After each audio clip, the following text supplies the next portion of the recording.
본 프로그램은 요리하는 수제 피자, 피자엘볼로, 원두 고민의 해결사, 브라운백 커피, 치킨의 모든 것을 더하는 치킨 플러스, 월드 넘버원 토스트, 토스트럭, 먹거리의 근원, 푸드원, 기술과 과학이 융합된 친환경 조리문화, 기포 인덕션, 초밥의 새로운 패러다임, 미카도 스시, 산업을 리딩하는 기업, 세강 그린푸드, 너랑 나랑 먹는 퓨전 짬뽕, 니뽕내뽕, 문화예술 컨텐츠 연구소, 하트 플랫폼이 함께합니다.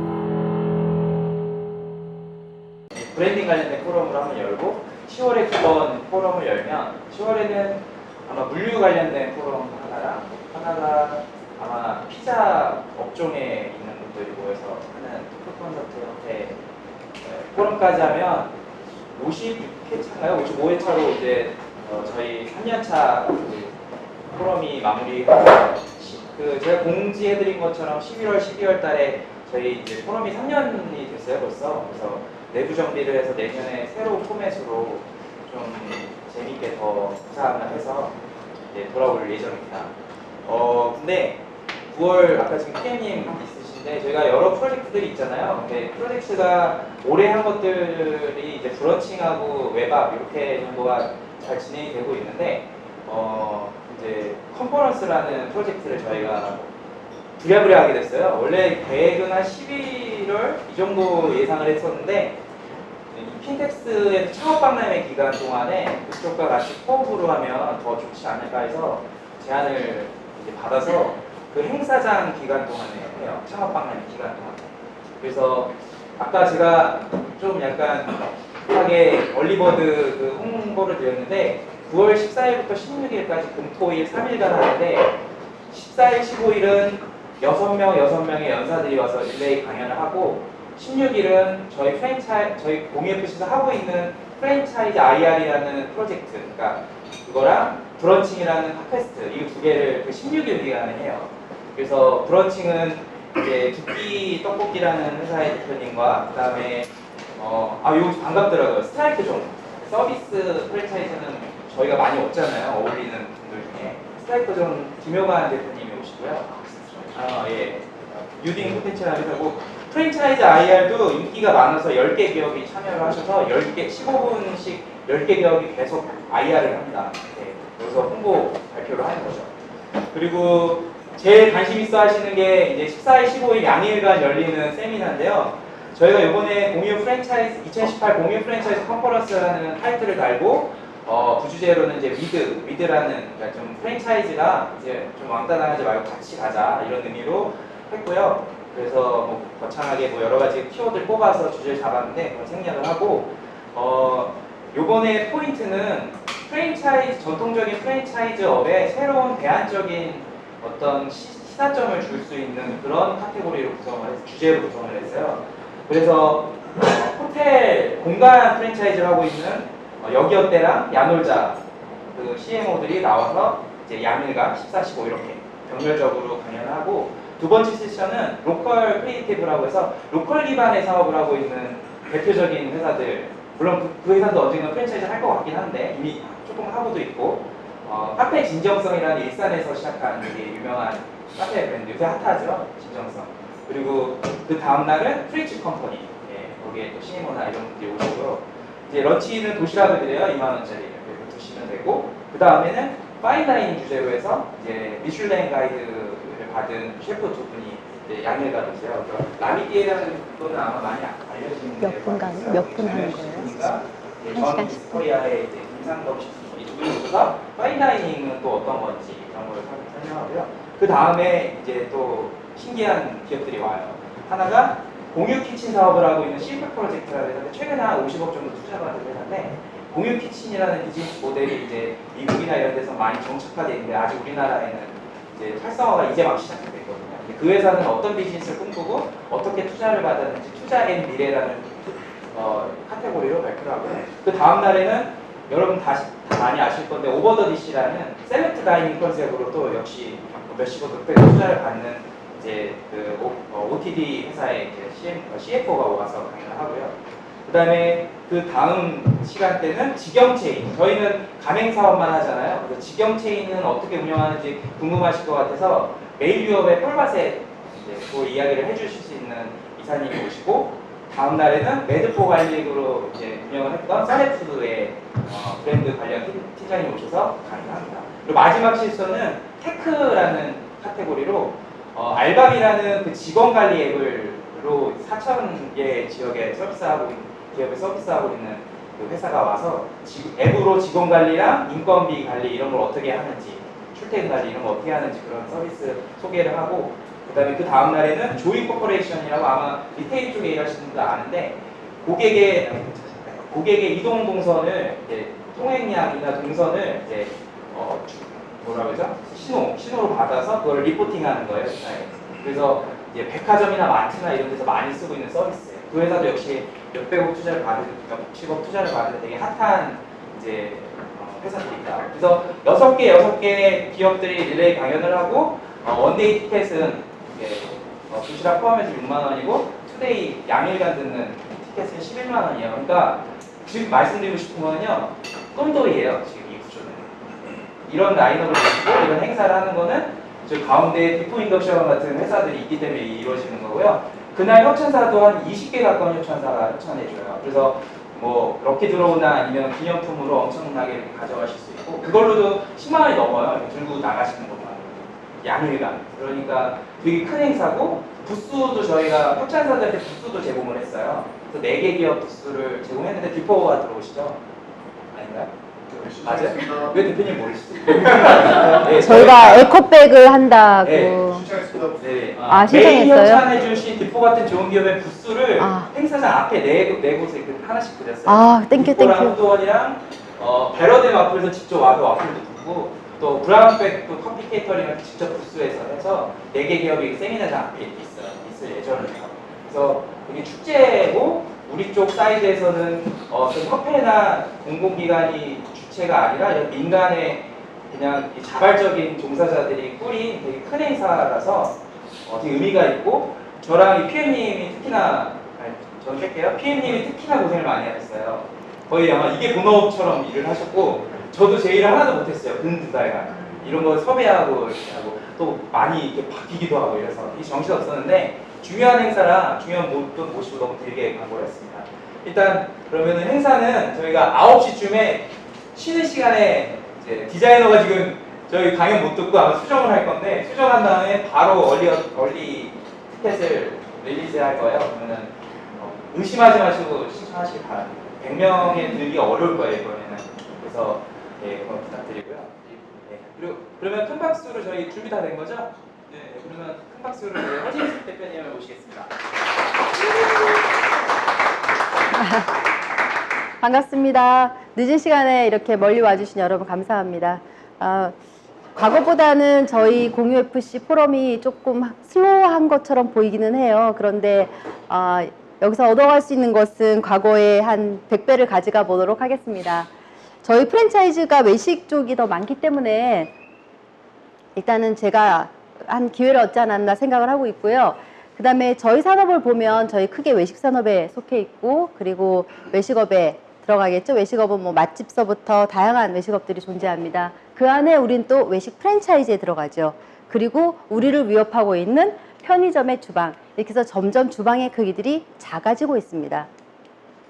그러면 외식 프랜차이즈가 지금 당면에 있는 여러 가지 과제들이 있다고 보고 있는데요. 저는 첫째도 둘째도 소비자의 신뢰, 사랑을 얻어야 된다. 그래야 살 수 있다라고 보고 있고요. 그리고 체계에 대한 매뉴얼과 매뉴얼을 통해서 여러 가지 그 시스템을 갖춰야만 저희가 저비용 구조도 낼 수 있고 당연히 수익률도 날 수 있고요. 또 현실적으로 임대료가 많이 상승하고 있는 상황에서 그런 부분들을 공간적으로 풀어야, 공간의 효율성을 높여야 저희가 살아남을 수 있다 이렇게 보고요. 또 지금 인건비 문제가 굉장히 이슈가 되고 있죠. 그런데 이거보다 저는 더 중요한 부분은 이직률로 보고 있습니다. 주방이 지금처럼 환경이 나쁘고 더워서야 거기에서 견뎌낼 수 있을까요? 결국 저희가 기업으로서 가져가야 될 매출은 높이고 비용은 낮춰가야 되는데, 이 결과 저희가 생존하지 않으면 그 이상 아무것도 없을 것 같습니다. 이때 저희 외식업의 심장은, 저는 주방은 외식업의 심장이라고 표현하고 싶거든요. 그러면 심장인 키친은 정말 어떤 곳이어야 되느냐. 저는 제조업을 운영하는 입장에서 생산 공장이다라고 말을 하고 싶은 거예요. 근데 이 공장이야말로 프로핏 센터다. 정말 수익을 만들어낼 수 있는 핵심 분야다라고 보고 있어요. 그런데 공장이라 그러면 어떤가요? 고효율, 생산성, 우리가 쭉 이런 키워드들을 공장에서는 다 이야기를 해줘야 되는 거죠. 비용은 낮춰야 되고 그러면서도 안전해야 직원들한테 그런 환경들을 제공하는 거죠. 결과적으로는 우리가 만들어내는 불량품이 아닌 양품을 만들어야 됩니다. 이런 부분이 외식업으로 우리 주방으로 접목했을 때는 뭐 조리 속도라고 표현할 수 있겠죠. 그리고 이렇게 작은 공간에서 인건비 줄이고 에너지 비용 절이는 이런 저비용도 될 수 있고요. 안전하다 그러면 여러분 주방에서 화재 굉장히 많이 일어나는 거 아세요? 네. 미끄러지기도 하지만 화재 같은 것도 되게 많습니다. 그래서 이러한 환경적인 문제, 그리고 우리가 내줘야 될 양품의 이런 조리의 품질의 균일성과 재현성을 내야 되는 그런 숙제들을 통해서 주방을 깨끗하게 만들어서 어쨌든 그 프라핏 센터로 만들어야 되는 숙제가 저희한테 있는데요. 지금 현주소는 어떨까요? 제가 주방의 온도라는 키워드로 그냥 한번 네이버에 검색을 해봤어요. 그랬더니 여기 혹시 안 읽어지실 것 같은데요. 주방 온도를 낮추는 효과적인 방법 아시면 공유를 부탁드려요. 그랬더니 여기 뭐라고 써 있는지 혹시 읽어지시나요? 저는 브레이크 타임에 싱크대에 머리를 잠시 찬물로 너무 웃기죠? 저 이거 보고 정말 브레이크 타임에 싱크대에 찬물에다가 찬물 얻어 담아가지고 머리를 집어넣고 이런 얘기가 나오고요. 그 다음에 주방 온도를 누가 쟀나 봐요. 44도, 뭐 49도 막 이런 것들이 나오는데 이것도 그냥 온도지 불 앞에 가면 여러분 70도 넘는 거 아세요? 그 다음에 본죽 사건을 볼까요? 저는 사실 본죽 사건 때 정말 안타까워서 제가 회장님께 막 문자 보냈었어요. 이거를 뒤집을 수 있는 안이 있다고.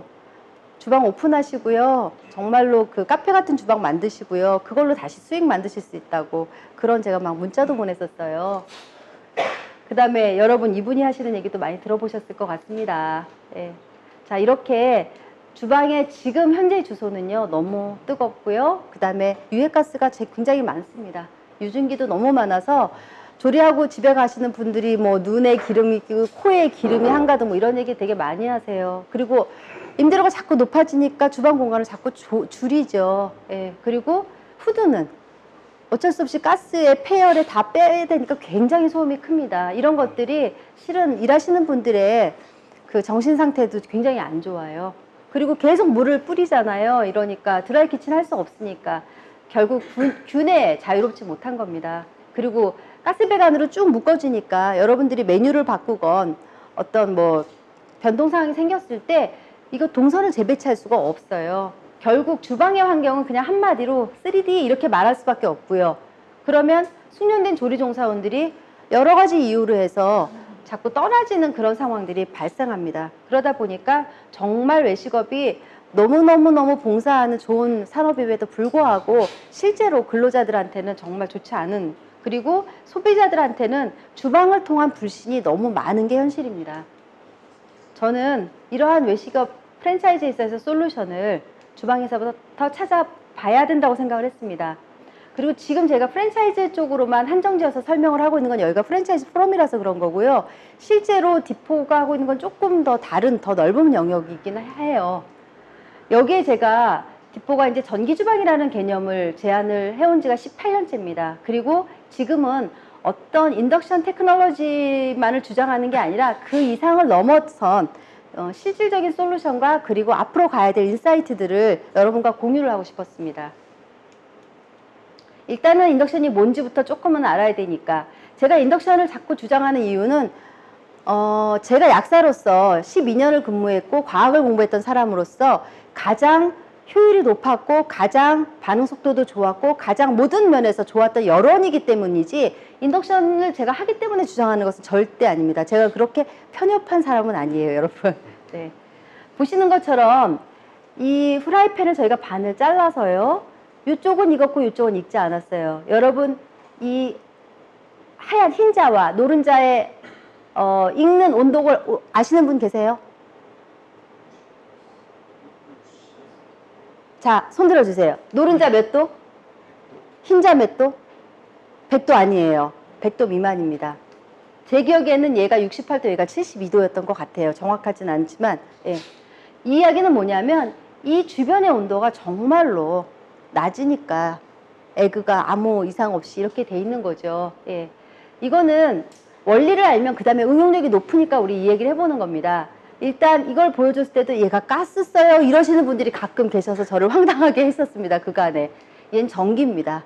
전기를 통과시키면 이 인덕션이라는 거는요, 얘를 와류전류 형태로 만들어요. 원래는 이제 자력선으로 만들죠. 자력선이 넘어 올라가서 냄비바닥에 저항을 만나면 와류전류가 되고요. 와류전류가 돼서 얘가 다시 열로 변하는 원리예요. 그래서 얘를 주파수로 조정을 해요. 여튼 그냥 한마디로 말하면 자력선으로 에너지를 띄워주는데 용기만 가열시켜서 효율이 굉장히 높은 그런 기술입니다. 또 하나는 내가 원하는 곳에 원하는 속도로 조리를 할 수 있는 거죠. 많이들 이렇게 헷갈리십니다. 가스레인지와 하이라이트와 인덕션을 또 많이 헷갈리셨잖아요. 이런 그 차이점들이 있는데 여러분들한테 그냥 쉽게 얘기하면 얘가 제일 모든 면에서 좋아요. 얘는 열 조절을 하기가 어려워요. 그리고 최고 온도가 높지가 않아요. 왜냐하면 얘는 발열하는 거거든요. 얘가 발열해서 전도가 되는 거고요. 얘는 스스로는 발열하지 않습니다. 얘는 자력선만 만들어서 냄비가 열나게 만들어주는 기술이거든요. 가스는 역시 전도입니다. 그러나 주변에 있는 산소를 태워야만 자기가 열을 만들 수 있는 거죠. 자, 이렇게 간단한 우리가 이제 그러니까 열원에 대한 공을 잠깐 봤다면 여러분 이거 아세요? 인덕션으로 딥프라잉도 하고 이런 튀김을 하고 있다는 거. 여러분 튀김하려면 기본적으로 뭐가 전제 조건이 돼야 되나요? 온도를 제어해야 되잖아요. 아주 정밀하게. 그쵸? 근데 첫 번째 그거 이전에 혹시 여러분 덴뿌라 프라잉하고 딥프라잉 차이를 혹시 아십니까? 치킨 하시는 덴뿌라는 일본말 같고 딥프라이는 네, 일본말과 영어 맞습니다. 네, 맞습니다. 그런데 어떡하죠? 더 중요한 차이는요. 얘는요 그냥 냄비 같은 곳에 튀김을 해요. 얘는 쿨존이 그다지 필요하지 않아요. 그러나 빠른 반응 속도를 필요로 합니다. 물론 얘도 빠른 반응 속도를 필요로 하는데 얘는요 쿨존을 필요로 해요. 네, 자 이런 거예요. 저희가 이제 그냥 일반 렌즈인데요. 이렇게 냄비 하나를 얹고 온도 세팅을 해서 플러그를 그냥 이 온도를 화력을 보세요. 전기 15A 정도의 그냥 아무 플러그에 그냥 꽂으면요. 기름 한 3, 4리터를 가지고 굉장히 정밀한 온도를 맞출 수가 있어요. 제가 이 설명을 드리는 이유는 우리나라에서요. 덴뿌라 프라잉을 하셔야 돼. 그러니까 덴뿌라 프라잉 하는 음식에 딥프라이어인 그 린나이 가스 튀김기를 쓰시는 데가 엄청 많으세요. 예. 그러면 딥프라잉 하는 그 가스 튀김기는 27리터가 들어갑니다. 그럼 거진 10배 가까운 그 기름을 쓰는 거예요. 그리고 불필요한 기름을 데우기 위해서 많은 열량이 들고요. 그 열량을 또 내기 위해서 산소가 그만큼 많이 소모가 되는 겁니다. 되게 과학적으로 생각할 수 있는 건데요. 여기다가 튀기게 되면 저런 덴뿌라 프라이 예를 들면 뭐 쉽게 우리가 일식집 같은 데서 먹는 거죠. 그런 거 같은 경우에 한 2접시, 3접시까지는 아주 거뜬하게 해칠 수가 있거든요. 자, 그런데 인덕션이요 온도를 이렇게 정밀하게 제어하면서도 반응 속도가 이렇게 빠른 거예요. 그리고 이게 그냥 일반 히터봉으로 하는 것이거든요. 제어라고 하긴 조금 어려운 제어. 얘는 정말로 정밀하면서도 드랍도 되게 조금이고 굉장히 정확하게 유지를 하잖아요. 예. 그러니까 아까 보여드렸던 요런 음식들, 뭐 그게 깻잎도 될 수 있고요. 뭐 새우도 될 수 있지만 그러한 덴뿌라 프라잉에 쓸 수 있는 이퀴먼트를 제대로 선별해서 쓰고 계실까요? 하는 게 저의 질문입니다. 예. 이것은 뒤로 갈수록 계속 나올 겁니다. 우리가 프랜차이즈 쪽에서 메뉴 개발을 하면서 보여지기도 예쁘고 맛도 좋고 다 보시지만 실제로 뒷단에서 있는 그런 조리의 정확한 그 도구들을 활용해서 가장 최적의 상태를 내고 있는지 한번 보자는 뜻에서 제가 이거를 지금 내놨어요. 또 하나의 튀김기는요. 얘는 딥프라잉이에요. 어떻게 딥프라잉이냐면 여러분 요 그림에서 보는 것처럼 요쪽이 빨가니까 여기서 조리하잖아요. 온도가 높을 거잖아요. 요쪽은 쿨존입니다. 닭튀김을 했을 때 찌꺼기가 엄청 많이 나옵니다. 근데 그 찌꺼기들이 기존의 튀김기들에서는 굉장히 많이 타요. 얘는 안 타요. 그러면서 안에 아무것도 없으니까 청소가 너무너무 좋아요. 그런데 기름이 들어가는 양도 이게 좀 잘 깨져서 안 보이지만 기존의 가스튀김보다는요 거의 한 40% 이상 적게 들어가요. 그리고 온도가 이렇게 정밀하다 보니까 그 기름의 수명 자체가 굉장히 길어집니다. 그래서 산패를 막는 이런 부분과 그리고 온도를 제어하는 것, 그리고 청소가 좋은 것, 그리고 이 구조상 굉장히 적은 기름이 들어가는 것, 이런 모든 것들이 새로운 튀김기인데요. 이렇게 되는 부분이 지금 몇몇 프랜차이즈 쪽에 들어가면서 결국은 맛으로 고객들한테는 다가가고요. 또 하나는 점주님들의 건강으로 표현이 되는 거예요. 이런 환경에서 근무를 하는 점주님들이 받는 그 건강적인 스트레스는 가스의 그런 튀김기에서 하는 분들보다 굉장히 적거든요. 예. 자, 그래서 그냥 간단하게 표현하면 기름과 전기, 그 다음에 후드량.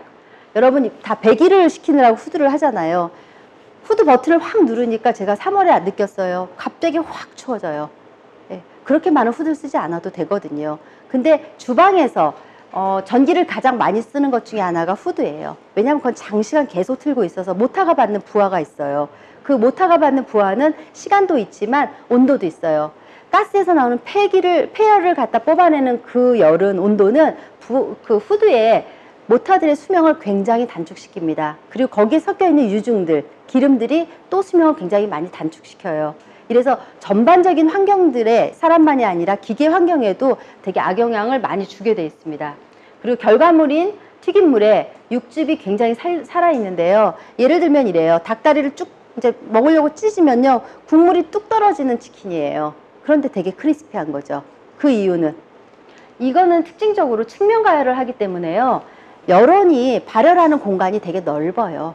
그래서 전기는 굉장히 적게 씁니다. 반 정도밖에 안 써요. 미국 제품들에 비하면. 예. 그러면 여러분 생각해 보세요.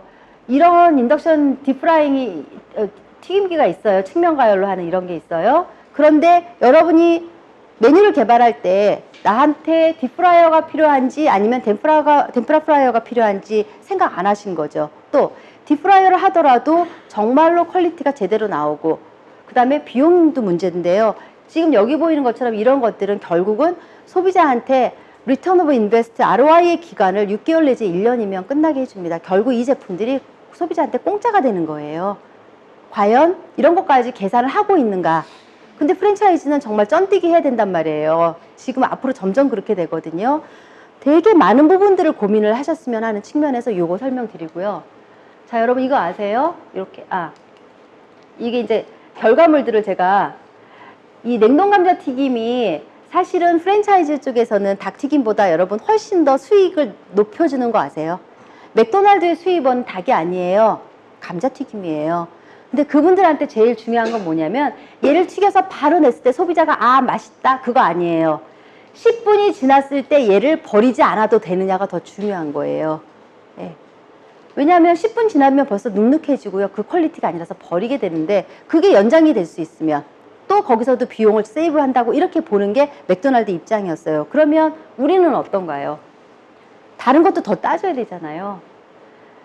지금 이제 결과물들 갖고 조금 보자면 일반 전기튀김기나 이런 것들이 이렇게 기름 흠뻑 먹는 현상에 비하면 저희 거 그러니까 인덕션 튀김기가 이렇지 않았다는 거고요. 특히 저희 디포 인덕션의 특징이 뭐였냐면 측면 가열 방식이에요. 지금 중국 거나 일본 거는 똑같이 아래쪽에 가열을 이렇게 해놨어요. 근데 문제는 이 위에 가서 다 떨어지면 다 타게 돼 있습니다. 그리고 이 밑에 쿨존에 찌꺼기가 차게 되면 여러분 이거 타는지 모르게 돼 있어요. 바빠가지고. 막상 청소할 때는 여기 손가락 안 들어가니까 청소 안 되고요. 이거 같은 경우에는 측면 가열이잖아요. 그러니까 하나하나 좀 따져봤으면 좋겠어요. 이때 이제 치킨 드셔보시고 웬디스 쪽에 제가 지난달에 이번 달 초인가 봐요. 필리핀에 가서 이렇게 테스트하고 반응들이었고요. 지금 국내에도 많은 업체들이 쓰고 있고 뭐 이렇게까지 자세히 아는 분도 있지만 잘 모르는 상태에서도 결과물에 만족하는 분들이 되게 많아요. 자, 그리고 여러분 인덕션이요. 렌즈만 있는 게 아니라 또 이렇게 그리들이 있어요. 우리나라 분들이 진짜 그리들을 어떻게 쓰는지를 모르세요. 프라이팬을 그렇게 많이 한 달에 몇 개씩 버리시는데 프라이팬 안 버리고 인덕션 그리들로 전 부치시면 비용 거의 제로 수준에 가깝거든요. 근데 그걸 모르세요.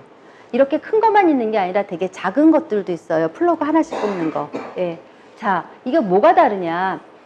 보통은 이 플레이트 밑에 일자 버너라고 그래가지고 이렇게 생긴 버너들이 있으니까 열이 고르지 않아요. 우리나라 그리들. 그 다음에 열선이 이렇게 밑에 이렇게 감겨 있으니까 그 주변만 열이 높지 그 옆으로 전체적으로 균일한 열을 갖지 못해요. 그런데 그리드를 쓰면 좋은 요리들이 우리나라에도 되게 많은데 실제로 그리드를 잘 안 쓰고 그냥 다 후라이팬으로 다 해치우는 분들이 많아요. 그러면 후라이팬 코팅 벗겨주면 버려야 되는데 여러분 안 버리는 분들 엄청 많은 거 아세요? 그럼 그 알루미늄 다 노출됩니다. 알루미늄은요 여러분 치매 물질이에요. 그 다음에 골연화 물질이에요. 코팅 벗겨주시면 쓰시면 안 되는 물질인데 그거 그냥 다 쓰시잖아요. 근데 이렇게 쓰면 뭐 전을 부치건 볶음 요리를 하건 사실 전혀 부담이 없이 용기라든가 연료라든가 환경에 대한 부담이 없어요. 자, 이 그림은요 얘가 얼마나 균일한 그 온도를 나타내고 있는가를 보여주는 건데요. 그 다음에 요거는 스테이크, 대빵야키처럼 쓰는 그런 용도로 이렇게 고온 요리까지도 순식간에 되는 거예요. 그러니까 예를 들면 이거를 하기 위해서 도달해야 될 온도가 260도라면 여기까지 9분이면 도달이 되는데요.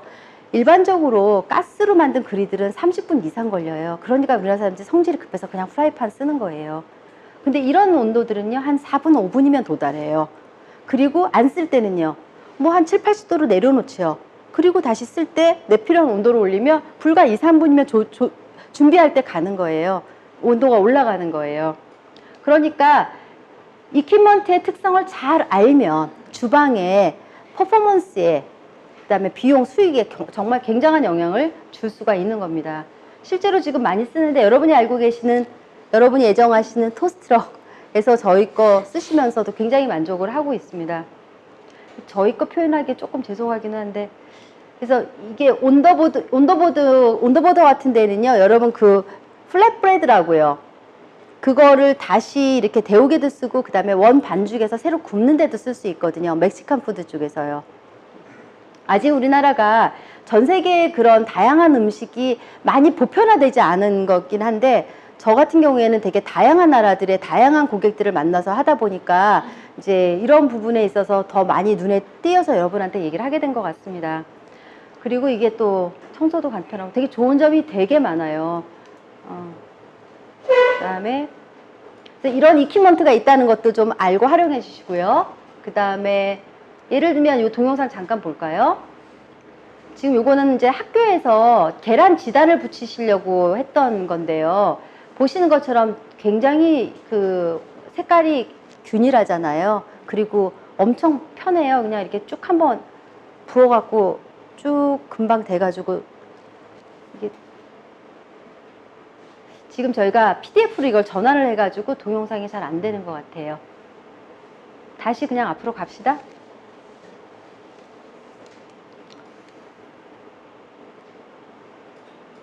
예, 그 다음에 여러분 저는 요거 Do It Yourself Kitchen이라는 얘기를 제가 오래전부터 썼어요. 여러분 이렇게 렌지들을 내 편하게 쭈루룩 놓았을 때 주방의 구조를 한번 생각을 해보세요. 이런 나무 목재에다 쌓인 것도 이렇게 쭉 놓아서 주방을 내가 원하는 대로 구성하는데요. 뭐 하나는 튀김을 하고요. 여기 보시면 하나는 튀김을 하고요. 하나는 볶음 요리를 하고요. 하나는 뭐 끓이는 요리를 하고요. 또는 뭐 왔다 갔다 이런 식으로. 지금 와인 한 잔 같은 경우에 되게 핫한 브랜드입니다. 한 달에 5, 6개 이상씩 오픈을 하고 있으니까 되게 핫한데요. 여기 주방이 굉장히 조그매요. 요 정도밖에 안 되는데요. 그냥 냉장고 위에 렌지 3개 놓고 주방은 끝났어요. 예. 여기에 다른 어떤 설계라든가 시공 같은 게 필요하지 않고요. 그리고 환기라든가 이런 부담이 없습니다. 그래서 또 메뉴도 되게 다양하게 일반적으로 볶는 요리, 끓이는 요리부터 튀김 요리까지 다 할 수 있는 거죠. 요건 철판 목장 사진인데요. 그리들로 하고요. 여기서 철판을 온도를 가열해가지고 그렇게 나가는 거죠. 그래서 주방의 어떤 설비를 여러분들이 좀 내 생각에 맞게끔 할 수 있고 또 하다가 보니까 좀 바꾸고 싶다 할 때 플러그만 빼서 옮겨서 해도 화력이 그 이상 나오니까 그렇게 할 수 있죠. 네. 예를 들면 이것도 하나의 아이디어로 여러분한테 주고 싶었어요. 레스토랑에서요. 이렇게 디저트를 조그맣게 줄 때 되게 감동이 크잖아요. 그거의 대표적인 케이스가 초콜릿 같은 거예요. 가나 초콜릿 뭐 한 서너 개 정도 해야 몇천 원 안 되잖아요. 그런데 그냥 간단하게 멜팅을요, 물펜도 없이 그냥 그대로 녹여놓을 수가 있어요. 그러면 뭐 그 계절에 따라서 이런 저렴한 뭐 딸기가 저렴할 땐 딸기가 됐던, 아니면 뭐 파인애플이 됐던 뭐 이런 것들을 간단하게 하나씩 묻혀가지고 조그만하게 디저트로 줄 수 있다면 되게 막 프랜차이즈인데도 파인다이닝 같은 느낌이 될 거잖아요. 근데 이거는 프렙 시간에는 뭐 끓이고 뭐 다 하는 요리, 다른 요리를 쓰고요. 서빙할 때만 잠깐 몇 시간, 두세 시간 요렇게 쓸 수 있는 거죠. 예. 그러니까 아이디어들을, 기계를 연구해서 여러분한테 좀 더 그런 새로운 디저트 코너도 한번 넣어보실 수 있고요. 그 다음에 여러분 수비드 요리라는 거 많이 들어보셨나요? 최근에 닭가슴살이 굉장히 매출이 온라인상에 많아지고 있습니다. 그 브랜드 혹시 기억나세요? 닭가슴살 많이 팔아고 100억 넘긴 브랜드. 아닙니다. 네, 맞아요.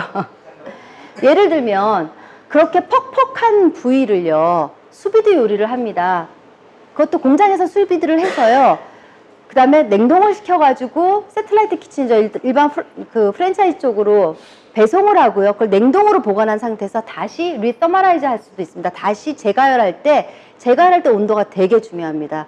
일반 수비드 머신 같은 경우에는 재가열할 때 시간이 되게 많이 걸려요. 근데 이거는 굉장히 조금 걸리면서도 온도가 정밀해요. 근데 얘가 수비드 만드는 요리만 아니라 다른 렌즈로도 쓸 수 있는 되게 멀티펑션이 되는 거예요. 그렇다 그러면 본사에서도 치킨을 지금 뭐 튀기는 쪽만 하신다 그러면 오히려 닭가슴살 수비드를 해서 브랜드를 해서, 그리고 매장에서는 그거를 앞뒤로 그냥 그러니까 굽는 거죠. 이렇게 프라이팬에 굽든 그리들에 굽든 해서 토핑 가니쉬 같은 거 해서 바로 나가서 정말 파인다이닝 같은 느낌을 주실 수가 있어요.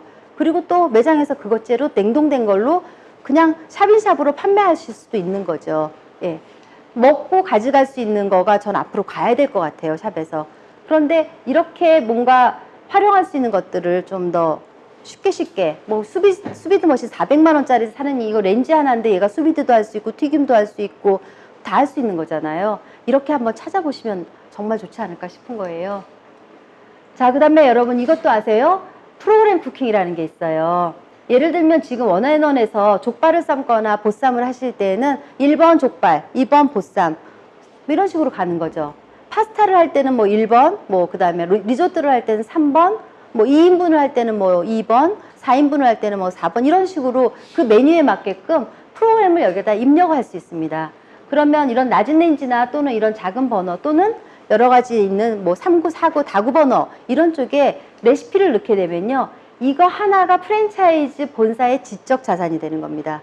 향후에 이거는 다시 여러분 IoT로 연결이 되겠죠. 예. 지적 자산은 프랜차이즈가 물류만 갖고 지금 계속 얘기를 하시는데 물류 플러스 알파. 그 알파가 뭐가 될 것이냐.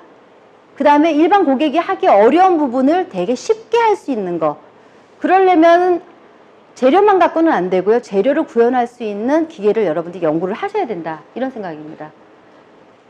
예를 들면 지금 KFC에서 메시드 포테이토를요, 분말을 그냥 하나 딱 뜯으면 바로 한 통의 메시드 포테이토를 만들면 있어서 디포 제품이 이렇게 프로그램 쿠킹이 돼서 나갑니다. 그러면 그 사람들은 물만 정확하게 부어주고 버튼 누르면요, 끓어요. 끓으면 이제 삑삑거리면 포테이토 넣고요, 적기만 하면 끝나는 거예요. 네.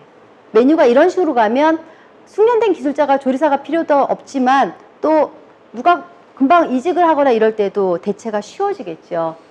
그 다음에 맛이 뭐 있다 없다 맛이 달라졌냐 이런 얘기에서 많이 자유로울 수가 있죠. 왜냐하면 외식은 주방이 생산 공장이니까요. 네. 자, 밥돌이라는 게 있어요. 저는 이 밥돌이를 되게 오래전에 개발을 했어요. 제가 모든 것들을 개발을 최초로 하다 보니까 항상 그 시행착오들이 많아요. 그래서 시간이 오래 걸리는데 이 밥돌이 같은 경우에는 저는 1인분, 2인분, 3인분, 4인분이 다 돼야 된다고 생각을 했어요. 왜냐하면 테이블에 어떨 때는 뭐 3명도 오고 2명도 오고 이렇게 되는데 그게 하나하나 가는 것보다 밥이 그 밥맛이요. 여러분 제일 맛없는 밥은 1인 밥이에요. 예, 2인 정도 최소한 이상 넘어가야 밥맛이 제대로 나와요. 근데 사람들이 이제 1인 포션을 좋아하지만 그럴 때 얘가 서빙이 돼주면서 거기에서 쉐어할 수 있으면 되겠다. 그 다음 풀무원 같은 데는 지금, 여긴 안 돼. 풀무원 같은 데는 이걸 어떻게 쓰냐면 밥하는데 시간이 원래 오래 걸리지 않습니까? 특히 또 호화하는 시간은 끓이는 시간이 우리가 얼마든지 느리고 줄이고 할 수 있지만 전분이 호화될 때까지는 적당 항상 일정 시간이 걸리게 돼 있어요. 그러면 한 80% 정도 미리 밥을 해놓는 거예요, 풀무원에서는. 그리고 나머지 20% 정도가 고객이 주문이 왔을 때 그때 마지막 쿠킹을 해서 내보내는 스타일로 하고 있거든요. 그것도 프로그램 쿠킹으로 조절해서 하는 거예요. 그리고 냄비에 따라서도 여러분 밥맛이 다 다른 거 아세요? 네. 요 중에서 어느 밥맛이 제일 맛있냐 하면은요, 얘예요. 우리 조상님들이 말씀하신 가마솥밥이 제일 맛있어요. 그런데 얘도 밥을 1인분으로 하면 맛이 별로 없어요. 예. 그리고 얘를 하면은 사실은 얘하고 비까비까하게 얘가 무거워요. 이 안에 보면 돌덩이가 이렇게 달려 있거든요. 그 돌덩이가 밥하는 동안에 생긴 열을 머금었다가 전분이 호화하는 기간에 계속 열을 내려줘요. 그러다 보니까 얘가 밥맛이 좋은 건 사실이에요. 그러나 이것도 비주얼도 또 무시를 못하는 거예요. 한국 사람들이 되게 가마솥 좋아하니까. 그리고 또 나갈 때는 또 이렇게 일본 스타일로 또 나무 받침 해갖고 나가는 걸 또 좋아하잖아요. 우리나라는 일본에 너무 의존도가 높아요. 외식업에. 저는 앞으로는 일본 사람들이 우리나라에 벤치마킹 하러 오는 좀 나라가 됐으면 정말 좋겠어요. 너무 바람인가요? 네. 자, 이거는 뭐냐면요. 테이블에서 쿠킹합니다. 여기는 한정식집이에요. 참만나라고 하는 한정식집인데요. 이 아이디어를 받아들이는 분이 이분밖에 없어서 딱 이 집만 나간 게 전 너무 안타까운데 이거 진짜 아이디어 좋아요. 한정식 드시는 동안에 뭐 4인이 오셨다 그러면 4인 얹고 밥 버튼 딱 누르고 가시면 여기 드시고 담소 나누시고 하시는 동안에 밥 냄새가 여러분 마케팅에서 비주얼 마케팅 중요하지만 못지않게 중요한 게 후각 마케팅입니다. 빵집 왜 좋아하세요? 빵 냄새 맡으면 마음이 훈훈해지잖아요. 밥 냄새도 맡으면 훈훈하잖아요. 예. 밥 냄새를 맡으면서 대화를 하면 그 대화 퀄리티가 어떻게 되겠어요? 되게 좋지 않을까요? 예. 여튼 요렇게 그 다음에 또 제가 이렇게 했던 이유 중에 토핑밥이라는 개념을 한번 생각했어요. 뭐 김치밥을 하든 뭐 굴밥을 하든 톱밥을 하든 좀 고객한테 좀 맞춰서 좀 그렇게 해주면 어떨까?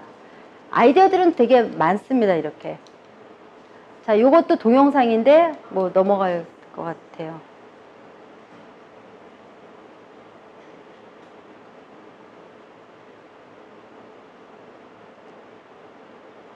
그냥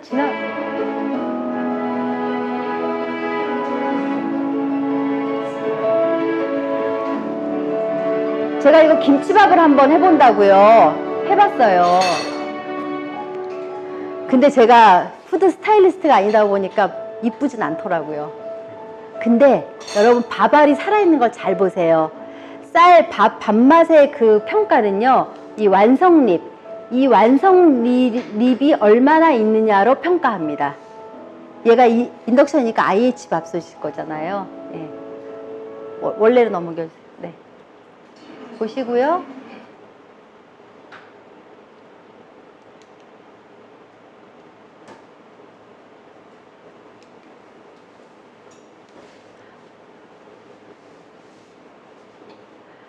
센트럴 키친과 새틀라이트 키친.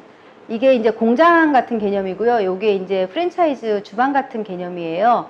얘기가 나온 지가 이미 10년이 넘었습니다. 그런데 정말로 이걸 잘 활용하고 있냐면 우리나라는 아직 그렇지 않습니다. 자, 일단은 저희가 이제 인덕션으로 만든 전기 주방에서 첫 번째 좋은 게 뭔데? 라고 물어봤을 때 경제성을 간과할 수는 없을 것 같습니다.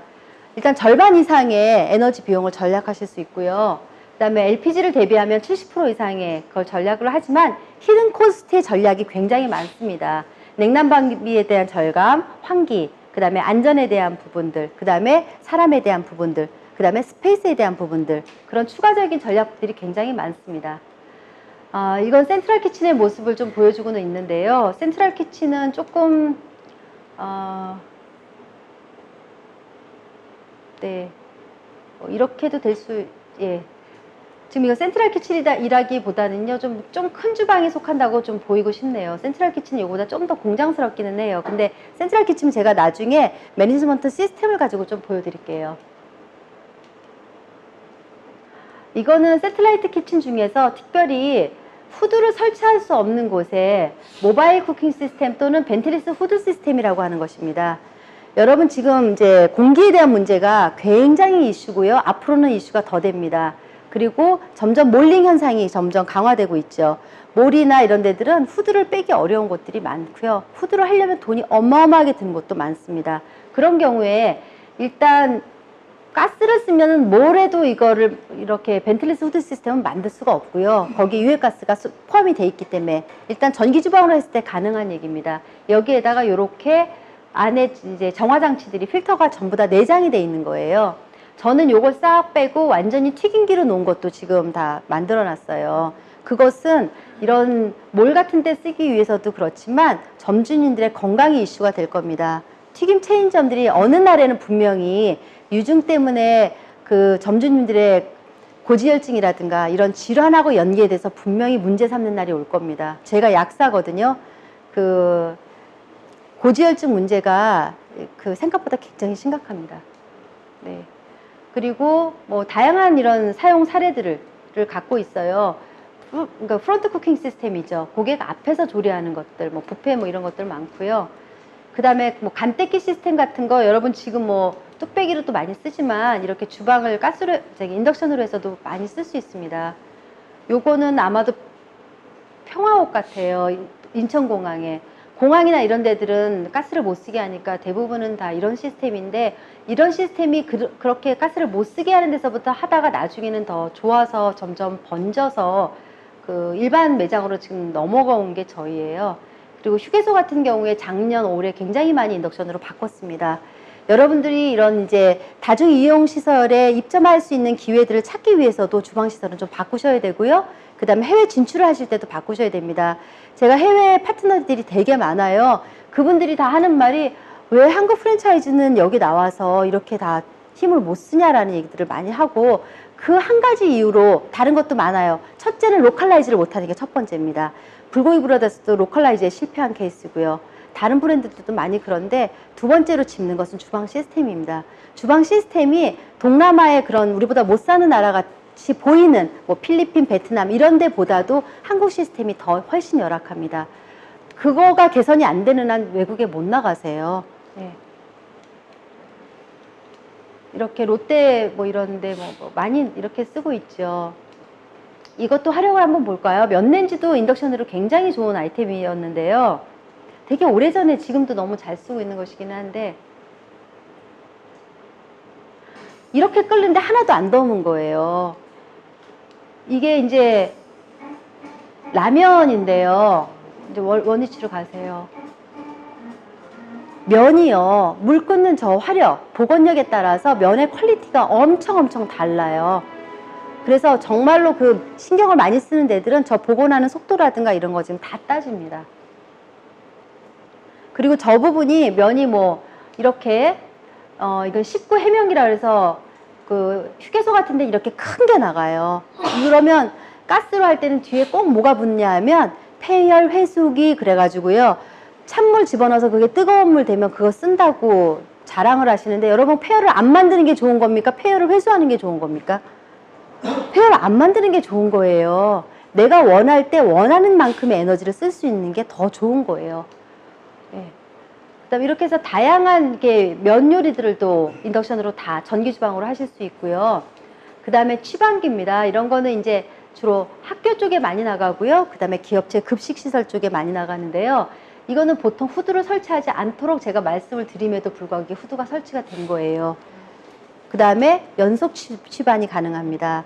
보통 이제 가스로 하는 것들은 안에 있는 센서가 달구어져 있어서 센싱이 불가능해서 그게 쿨다운 될 때까지 안 돼요. 근데 이런 경우는 연속 취반이 돼요. 또 하나는 지금 요런 그 제가 통삼중 클레드로 제작한 그 내솥인데요. 일반적으로 알루미늄 내솥 같은 경우에는 이런 것들이 금방 식죠. 근데 얘는 그냥 밖에 있어도 한 서너 시간씩 보온이 되는 거예요. 그러니까 보통 외국 애들은 이거를 사면, 취방기를 사면 옆에 보온하는 이거 밥솥 보온하는 드로어를 또 따로 사는 걸로 알아요. 근데 제가 아니 우리 이거는 그렇게 하지 않아도 돼 하면 그것만 해도 벌써 전략. 후드 안 해도 돼요. 그거 전략. 연속 추반 안 해도 할 수 있으니까 가스 추반기 2대 살 거 얘 한 대만 사면 되니까 그것도 전략. 예. 알면 알수록 전략할 수 있는 게 되게 많은 거죠. 웍도 한번 볼까요? 이건 동영상 한번. 여러분 중화웍이 제일 화력이 센 줄로 아시죠? 아닙니다. 이 보시면 이제 이게 온도 올라오는 속도가 엄청 빨라요. 제가 인덕션을 좋아하는 이유 중에 하나도 이 반응 속도가 빨라요. 이거 10초 정도면 거의 이렇게 불이 붙을 정도. 기름이 발연점이 있고 발화점이 있는 것은 아세요? 네. 지금 보통 가스 튀김기를 이렇게 보시면 튀김기 그 위에 이렇게 검은 연기가 이렇게 올라오잖아요. 그거 발연점 넘어가고 있는 거예요. 그럼 발연점이 보통 한 230도 이렇게 되는데요. 맞춰놓기는 170도 이렇게 맞춰놨을 거잖아요. 튀김하려고. 그렇게 온도 제어가 안 되는 거예요. 근데 웍으로 다시 돌아와서 웍은 되게 가운데 집중해서 그 온도를 최고화시켜서 빠른 속도로 그 열을 입히는 게 조리 핵심이에요. 우리나라 궁중팬을 쓰는 것과는 다른 거예요. 이 웍 요리를 잘 이해를 못하는 분들이 우리나라 분들이세요. 그래서 이렇게 궁중팬 이렇게 해갖고 이걸 웍에다 막 하고 그렇게 하시는데 그거랑 다른 요리예요. 이거는. 근데 여튼 이렇게 했을 때 팬을 이렇게 움직이는데 이게 전기 주방으로 이게 동작이 되나, 인덕션으로 동작이 되나요? 뭐 이렇게 얘기들을 하신단 말이죠. 그런데 이렇게 동작이 잘 되죠. 잘 될 뿐만 아니라 중화 요리 할 때 보면 이 주변에 뒤에 찬물을 줄줄줄줄줄 계속 흘리는 걸 혹시 보신 적 있나요? 예, 왜 그러냐면 가스불로 이런 정도의 화력을 만들려면 주변에 열이 엄청 나요. 그래서 이 타이루가 그냥 녹아서 떨어지고 막 이러니까 그거 방지하려고 찬물을 또 막 흘려요. 그럼 물 낭비되죠. 그죠? 후드 엄청나게 세게 트니까 그거 낭비되죠. 근데 이거 같은 경우에는 이 주변에 만져도 돼요. 심지어는 이제 이거 이렇게 저 유튜브에 찾아보시면 이것도 나오는데 밑에 이제 양배추가 하나 떨어졌는데 그냥 손으로 주술 수 있어요. 네, 그러니까 기계를 좀 더 많이 연구하세요, 여러분. 그러면 정말 프랜차이즈한테 좋을 겁니다. 뭐 이런 국속 같은 거 CK에 많이 씁니다. 소스도 만들고 탕도 만들고 네. 예를 들면 제가 기억하는 프랜차이즈가 김치찌개 프랜차이즈였어요. 거기는 이 육수를 24시간을 하는데 한 달에 LPG 가스 요금이 한 800만 원 정도 나왔다고 그러고요. 요걸 국솥을 6대로 바꾼 연후에 투자비 회수 기간이 6개월이 채 안 됐었어요. 예, 왜냐면 한 달에 그 가스 비용이 거의 70% 이상 절약이 되는 바람에 그랬던 기억이 납니다. 그래서 CK에 좀 필요한 제품으로 보시면 되겠고요. 자, 제가 될 수 있으면 이제 제품을 어떤 식으로 활용하느냐 하는 그 포인트 위주로 지금 오늘 말씀을 좀 드리려고 하고 있고요. 여러분들이 주방을 설계할 때 당연히 메뉴에 따라서 주방을 설계하시죠. 그럴 때 한번 에너지원을 한번 이렇게 어떻게 믹스할 것인가 하는 것을 한번 고민을 해보셨으면 좋겠어요. 저희가 전기주방이라는 표현은 사실은 일본에서부터 시작된 표현입니다. 일본은 20년도 넘은 그 전에 전기주방이라는 그걸 했어요. 거의 한 30년 가까운 것 같아요. 우리나라에서 제가 이거 인덕션 사업한 지가 18년 차입니다. 그러니까 우리나라보다는 한참 더 오래됐으니까요. 그런데 주방을 설계할 때 이제 에너지원을 전기 하나로 가는 것과 전기는 당연히 다 들어가야 되잖아요. 냉장고도 들어가고 식기세척기도 들어가고 후드도 들어가고 거기에 가스를 조리하는 열기구로서의 가스를 쓸 것인가 말 것인가 하는 부분에 따라서 여러분의 설계에 너무나 많은 부분들의 차이가 생깁니다. 첫 번째는 후드예요. 후드의 마력수를 반으로 줄일 수 있습니다. 후드의 마력이 반으로 줄게 되면 일하시는 근로자들의 스트레스가 정말 많이 줄어요. 주변에서 그 소음과 이런 것들이 굉장하거든요. 그 다음에 비용인데요. 가스 여론에서 생기는 이 비용이 최소한 절반 이상 줄어들게 됩니다. 이것들은 여러분한테 ROI 기간을 그러니까 6개월에서 짧게는 6개월에서 길게는 3년이면 다 끝납니다. 즉, 이 기계들이 그냥 공짜예요. 공짜로 쓰는 거예요. 예. 그리고 저희 외식업은요, 여러분 이 생각을 하세요. 이게 설비 사업이에요. 호텔처럼. 설비 사업이에요. 설비를 어떻게 잘 선택하고 유지 관리하느냐에 따라서 수익도 엄청 달라지고요. 투자비도 엄청 달라지고요. 그 다음에 러닝 코스트도 엄청 달라집니다. 설비 사업이라는 걸 인식하세요. 그래서 요거 거기에 따라 가는 가장 큰 별이로서 요거 생각하시면 좋겠고요. 그 다음에 주방 면적도요. 일본의 연구, 히로시마 대학 연구에 의하면 30% 이상 줄어듭니다. 동선도 그만큼 줄어듭니다. 예. 이 면적이 줄어든다는 거는 지금처럼 부동산 임대료가 계속 높아지는 이 현실 속에서 되게 중요한 부분이고요. 그 다음에 사람을 더 적게 3명 쓰는 거 2명 쓸 수 있으면 거기서 벌써 이익을 먹고 들어가니까요. 굉장히 중요한 부분입니다. 그 다음에 공기의 온도와 공기 질인데요. 이런 부분이 사람이 견딜 수 있는 온도에서 벗어나 있어요. 여기다 에어컨을 아무리 때려놓은들. 제가 지난번에 우리 마케팅 모임 있었잖아요. 그때 고밀꽃실에 김대현 대표님 만났어요. 15평짜리 고밀꽃실의 고민이 주방에 대한 그 여론의 더위, 너무 더운 거 주방이. 너무 더워서 어떻게도 해결이 안 됐는데 어떻게 자기가 방법을 찾았냐면 에어컨 150평짜리를 15평에 넣었답니다. 제가 그 얘기를 듣고, 예, 그럴 필요가 없어요. 안 만들면 돼요. 내가 필요한 열만 만들어서 쓰면 되는 거예요. 그 다음에 주방을 막 이제 호수로 막 물을 뿌리고 막 이렇게 해서 웹 키친이 되죠. 그럴 필요가 없어요. 그냥 행주실 몇 번만 하고 다니면 끝나세요.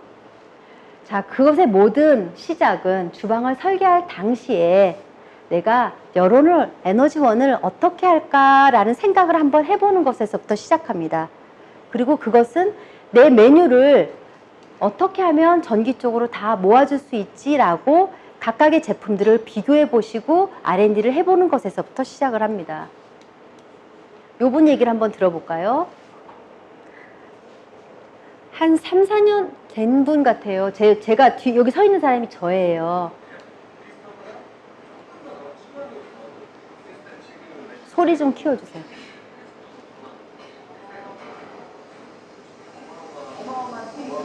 한 달에 매출이 1,000만 원에서 2,000만 원 사이가 더 늘었다 그 소리 했어요.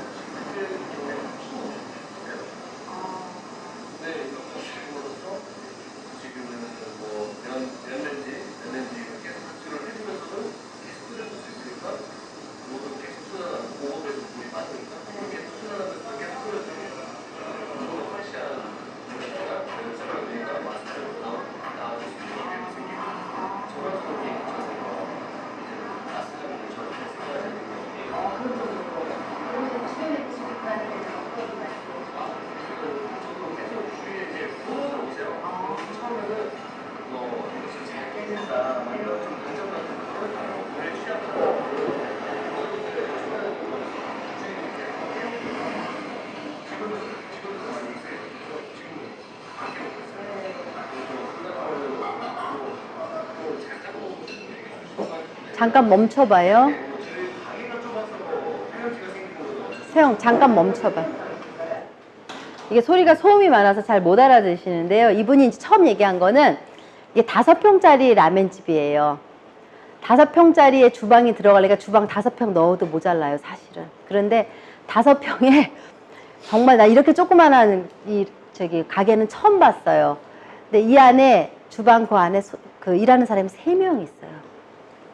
가스로 다 해가지고요. 사람이 살 수 있는 환경이 아니니까 주 5일 근무를 해요. 그런데 여기가 주 7일로 늘렸어요. 그러니까 매출이 1,000만 원에서 2,000만 원 정도가 늘은 거예요. 그 얘기하고 두 번째는 거기 보면 계란 있잖아요. 라면집에 보면 계란이 이제 자기 뺏게는 못 삶았어요. 가스를 삶을 때는.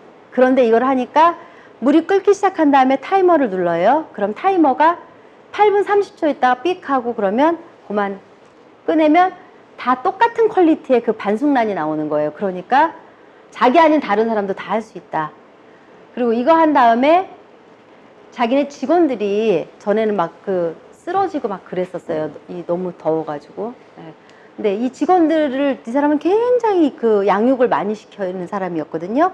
그래서 이 직원들을 다 데리고, 여기 매출이 많이 늘어가지고 다 데리고 일본으로 다 같이 연수를 한번, 그때 3일인가 한번 갔었어요. 뭐 그런 얘기도, 에? 에. 뭐 그런 얘기도 하고, 아무튼 그 다음에 처음에 익숙하지 않아갖고 자기네가 이거 유리를 한번 깨먹은 적이 있는데 지금은 너무너무 좋다 그 얘기하고, 또 하나 면레인지, 라면집이니까요. 면레인지가 보통 이제 넣으면은 확 죽어가지고 빨리 안 올라온단 말이죠. 그러다 보니까 이제 물 끓는 상태를 계속 유지를 해야 되니까 찬물 부을 걸 엄두도 못 내는데, 찬물을 오히려 계속 흘려도 복원이 빠르니까 물은 계속 순환돼서 깨끗한 물에다 계속 그 조리를 하니까 너무 좋다 뭐 등등등 얘기를 하는 사람인데, 5평짜리 라면집에서 7천 이상 팔았었어요. 네.